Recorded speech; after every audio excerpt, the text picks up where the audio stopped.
So there is enough evidence to show only when you're in pleasant levels of experience, this happens best.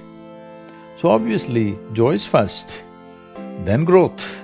If you're joyful constantly and you have no fear of suffering because you understand all human experience comes from within you, and so you have managed to create the kind of experience that you want, now growth is possible unbridled.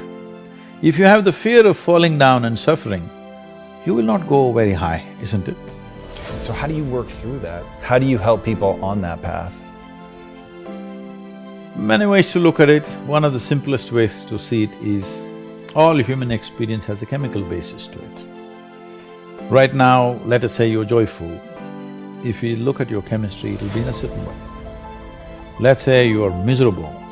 If you check your chemistry, it'll be a completely different way. Now we have a technology that with which you create a chemistry of blissfulness. So my chemistry is blissful, doesn't matter what's happening. The drama around me is happening in so many different ways, but this is a privilege that I've kept for myself. Me being joyful or miserable, me being peaceful or disturbed, these privileges I have not given it to anybody else, I kept them to myself. I think every human being should do that. That the privileges of the nature of your experience must be in your hand.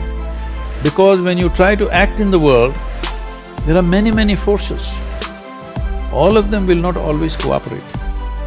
Sometimes they cooperate, many times they will not cooperate, many times they'll turn against you. This is the nature of the world, that's how it should be. World will never happen 100% your way, and I'm glad it is so, because if it all happened your way, where do I go?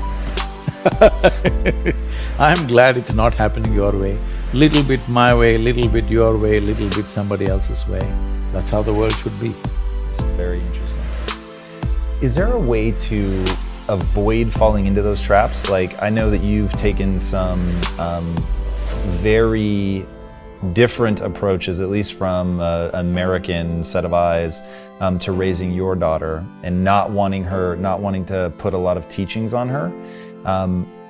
Is that to avoid dogma? Is it to avoid closing doors because you think you know something? Like, how do we, if we were gonna have kids and raise them in a way that stopped them from falling into some of these traps, what would we do? How many parents would dare and encourage their children not to be identified with parents, not to be identified with the religion that they follow, not to be identified with their racial and national and other prejudices that they hold? They all think these things are sacred, isn't it? Yes. These are the things which destroy human potential. Whether you want to turn a human being…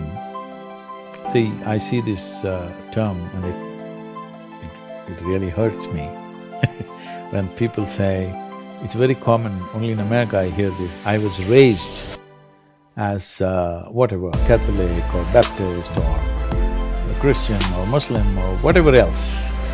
I was raised. See, you must raise only cattle and sheep. You don't raise human beings. You have to cultivate a human being. You have to give space and give support of love and support so that a human being grows, because every human being is capable of a unique possibility.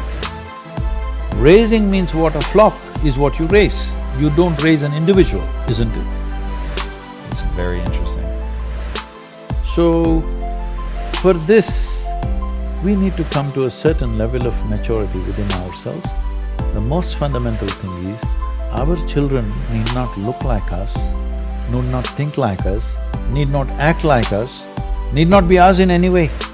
A child is not a legacy, it's a life. And it's an individual life. It has to be what it has to be. Well, if I do not influence, right now the fear is if I do not influence, somebody on the street will influence the child. On the social media, they'll influence the child. So to cultivate a child so that they know that the intrinsic intelligence and being human is more important than being influenced by this or that, it doesn't matter what it is. Whether it's parentage, or it's a priest, or it's a guru, or it's a pandit, it doesn't matter who. Influence is not important. What is important is the intrinsic intelligence finding its full potential. And do you think as we grow up in a modern context that we can avoid adopting those beliefs? You talked one time, I thought this was so interesting, about how every time you get a belief, it's like a conclusion, and every conclusion is a death unto itself, and it's like shutting a door on something. Yes, otherwise, see, you just see, you look at your own picture when you were 5 years of age, it's like this. Slowly it's becoming like this. What is it? You're dying in installments. The more conclusions you make, the less alive you become. This is all that's happened to people. They call this knowledge. This is not knowledge. This is just conclusions that you're drawing about everything. See, with all this scientific exploration, the fact is that even today, we do not know one single atom in its entirety. We know how to use them. We know how to use everything on this planet, but we don't know a damn thing about anything. Over 90% or 99% of an atom is empty.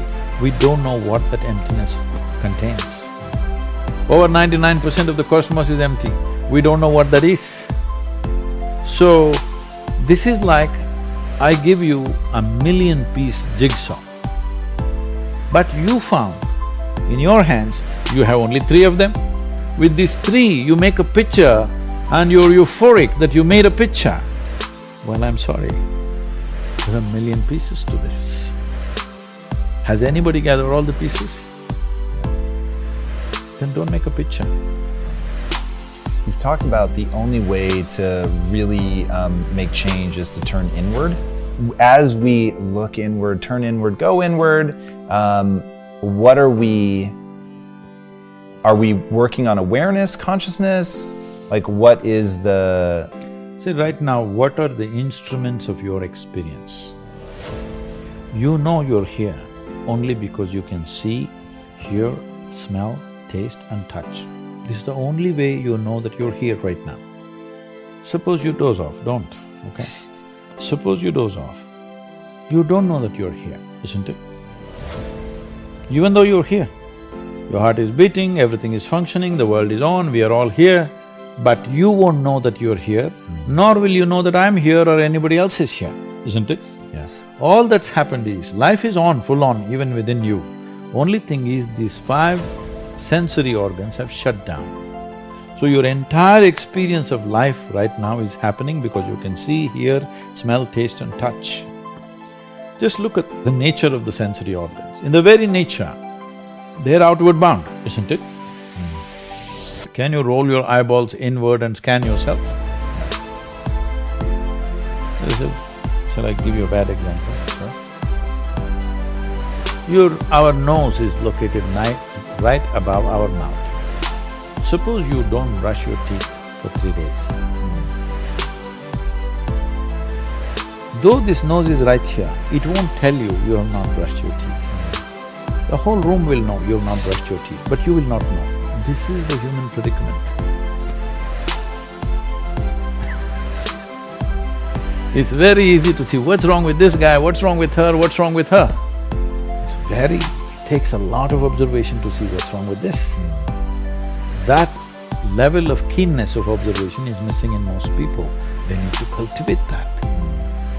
And so it's tempting to, when reading your book and hearing your story, it's tempting to say, oh, this is how he cultivated that, whether it's sitting in the tree that was swaying and then doing swaying meditation. Is that actually how you cultivated it, or is there something else? Because somebody watching right now, they want to be able to begin to access this. And if it's a simple letting go of belief and dogma, or if it's awareness of the self… Letting go of belief and dogma is not simple. It's not simple. People are who they are only because of what they believe and what they have held like that. Because without this, they don't know where they belong.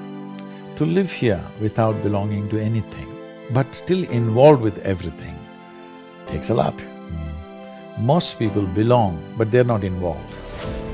It is like belonging is like an insurance policy. It's simply there. Involvement takes you. To be constantly involved with people around you, it takes you to be conscious and on. But I belong to you. I don't have to do anything, I've professed already I belong to you. I'm married to you, I belong to you. Legally it is settled. So I don't have to be conscious of you, nor do I have to be involved with you, still I belong to you. So belonging means, believing or identifying simply means you have found a way to sleep through your life. It's called sleep. When we say, people usually use this term with animals. If you said, we put our cat to sleep, what does it mean to you? For real? That they killed their cat? Yes. So, I'm talking about sleep in that context. I believe this, I belong to this, I'm identified with this means it's sleep. That means you're partially dead. You made conclusions, which takes away the life that bubbles within you. This is why people are walking around like they're dying in installments.